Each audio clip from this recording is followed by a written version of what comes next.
দর্শক আপনারা দেখতে পাচ্ছেন, মাত্র আমরা টোল দিয়ে ব্রিজে ওঠার চেষ্টা করছি এবং ব্রিজে আস্তে আস্তে উঠে যাচ্ছি।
সুন্দর একটি ভিডিও আপনাদেরকে উপহার দেওয়ার চেষ্টা করছি। আপনারা দেখতে পাচ্ছেন এখানে মহিষ, কিন্তু মহিষের খামার আছে ওদিকে। মহিষ এখানে লালন পালন করা হচ্ছে এই বিচরণে। পুরো জমিটাতে মহিষের আবাদ। আমরা অলরেডি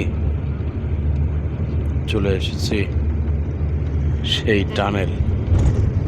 আপনারা দেখতে পাচ্ছেন টানেল দিয়ে কিন্তু আমরা যাচ্ছি। এই টানেলের ভিতরে আপনারা দেখতে পাচ্ছেন যে এই চট্টগ্রামে যে টানেলটি রয়েছে, এই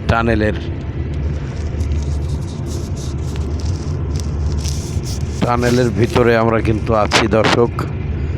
আপনাদেরকে সরাসরি দেখানোর চেষ্টা করছি।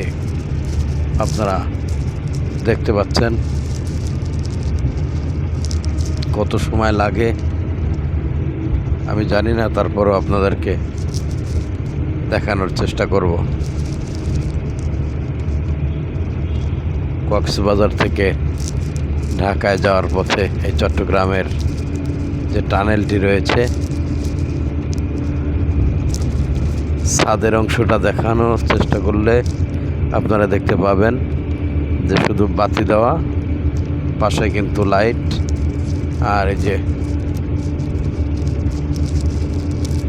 এদিকে সামনে থেকে ভিডিও করতে পারলে আরও সুন্দর হতো, তারপরও আমি একটু নেমে চেষ্টা করব। দর্শক অলরেডি আমি কিন্তু টানেলের ভিতর অংশটা দেখানোর চেষ্টা করছি। এই টানেলের ভিতর থেকে একদম সামনে এসেছি। এইখানে আমাদের গাড়িতে ম্যাক্সিমাম লোকই ঘুমিয়ে পড়েছে, কিন্তু আমরা এখন প্রায় চলে এসেছি। আমরা কিন্তু দর্শক এই পতেঙ্গা টানেল থেকে কিন্তু বেরিয়ে পড়েছি। আপনাদেরকে আবারও দেখানোর চেষ্টা করছি চট্টগ্রাম পতেঙ্গা। আপনাদেরকে এই যে বেরিয়ে চলে আসলাম। চট্টগ্রামের এই পাশে কিন্তু বিচ আছে, বাম পাশে, ডান পাশে বাংলাদেশ নৌবাহিনীর দায়িত্বে কিন্তু এটা পরিচালিত হচ্ছে।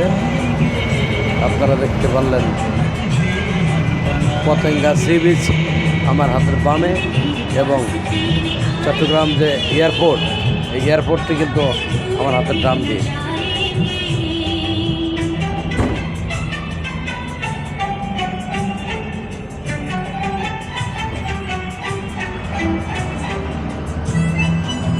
আমার বাম পাশে যে সাগর রয়েছে আপনারা দেখতে পাচ্ছেন।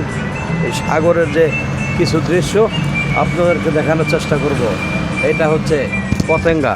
এই পতেঙ্গা বিচের এখানে আমি কিন্তু দর্শক বেশ কয়েকবার আসার তৌফিক দিয়েছে আল্লাহ তাআলা। আমি কিন্তু এখানে আপনাদেরকে সরাসরি দেখানোর চেষ্টা করছি। আপনারা দেখতে থাকুন এবং এনজিটিভির সাথে থাকুন।